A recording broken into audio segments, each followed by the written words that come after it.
ഇറാനെതിരെയുള്ള യുദ്ധത്തിൽ സൈന്യത്തിന് വെടിക്കോപ്പുകൾ കുറവാണെന്ന റിപ്പോർട്ടുകൾ തള്ളി US പ്രസിഡന്റ് ഡൊണാൾഡ് ട്രംപ്.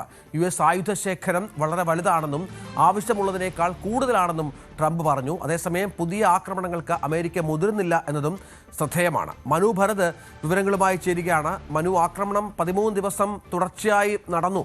അതിനുശേഷമാണ് ആക്രമണം അവസാനിപ്പിക്കാൻ US തീരുമാനിക്കുന്നത്. പ്രത്യേകിച്ചും വെള്ളിയാഴ്ച നടന്ന ഒരു യോഗമുണ്ട്, അതിൽ അമേരിക്കൻ ഉദ്യോഗസ്ഥർ പങ്കെടുത്തിരുന്നു. അതിനുശേഷമാണ് ട്രംപിൻ്റെ മനം മാറിയത്. എന്താണ് വിവരങ്ങൾ? ആയുധങ്ങൾ കുറവാണ് എന്നുള്ള മാധ്യമ റിപ്പോർട്ടുകൾ അത് പുറത്തു വരുന്നുണ്ടല്ലോ.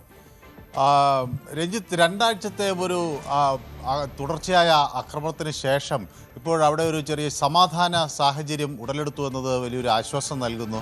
പക്ഷേ അത് എത്ര കാലം തുടരുമെന്ന ആശങ്ക നിൽക്കുകയാണ്. അമേരിക്കയുടെ ആയുധശേഖരം കുറയുന്നു എന്നൊക്കെയുള്ള വാർത്തകൾ വരുമ്പോഴാണ് വാൾസ്ട്രീറ്റ് ജേർണലിനോട് ട്രംപ് കഴിഞ്ഞ ദിവസം വ്യക്തമാക്കിയിരിക്കുന്നത് തങ്ങൾക്ക് ആയുധങ്ങളുടെ ഒരു കുറവില്ല, എത്ര ആയുധം വേണമെങ്കിലും അത് ഉണ്ട്, ആക്രമിക്കാനൊക്കെയുള്ള ശേഷി ഇപ്പോഴും നിലനിൽക്കുന്നു എന്നാണ് പറയുന്നത്. അപ്പോൾ മ്യൂണീഷൻസിൻ്റെ ഒരു കുറവ് ഇല്ല, ഇപ്പോഴത്തെ ആവശ്യത്തെക്കാൾ അധികം ഉള്ള ഒരു ശേഖരം ഉണ്ട് എന്ന് ട്രംപ് വ്യക്തമാക്കുന്നു. ഇത് തനി ആക്രമിക്കാനുള്ള ഒരു പദ്ധതിയുടെ ഒരു മുന്നോടിയായുള്ള ഒരു വാക്കാണോ എന്നറിയില്ല.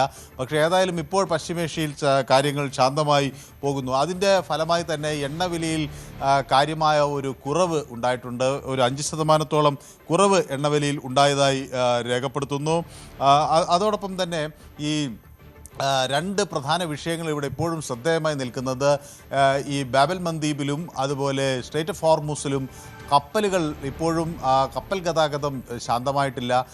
വളരെ ചുരുങ്ങിയ എണ്ണം കപ്പലുകൾക്ക് മാത്രമേ ഈ വഴി കടന്നു പോകാൻ കഴിയുന്നുള്ളൂ. ഇപ്പോൾ ബാബൽ മന്ദീബിൻ്റെ കാര്യമാണെങ്കിൽ ഏറ്റവും ഒടുവിൽ നോക്കുമ്പോൾ ഒരുപക്ഷെ ഈ അടുത്ത കാലത്തുണ്ടായ ഏറ്റവും കുറഞ്ഞ എണ്ണം കപ്പലുകൾക്ക് മാത്രമേ അതുവഴി കടന്നു പോകാൻ കഴിഞ്ഞിട്ടുള്ളൂ. സ്ട്രേറ്റ് ഓഫ് ഹോർമുസിലാകട്ടെ 6-7 കപ്പലുകൾക്ക് കടന്നു പോകാൻ കഴിഞ്ഞിട്ടുള്ളൂ. അപ്പോൾ ഇത് എണ്ണ ഗതാഗതത്തെ വലിയ തോതിൽ, കപ്പൽ ഗതാഗതത്തെ, എണ്ണ വ്യാപാരത്തെയൊക്കെ വലിയ തോതിൽ ബാധിക്കുന്നുണ്ട്. പക്ഷേ സമാധാനം അവിടെ വരും എന്നതിൻ്റെയൊക്കെ ഒരു ചെറിയ പ്രതീക്ഷ ഇപ്പോൾ അവിടെ നിന്ന് നമുക്ക് ലഭിക്കുകയും ചെയ്യുന്നുണ്ട്.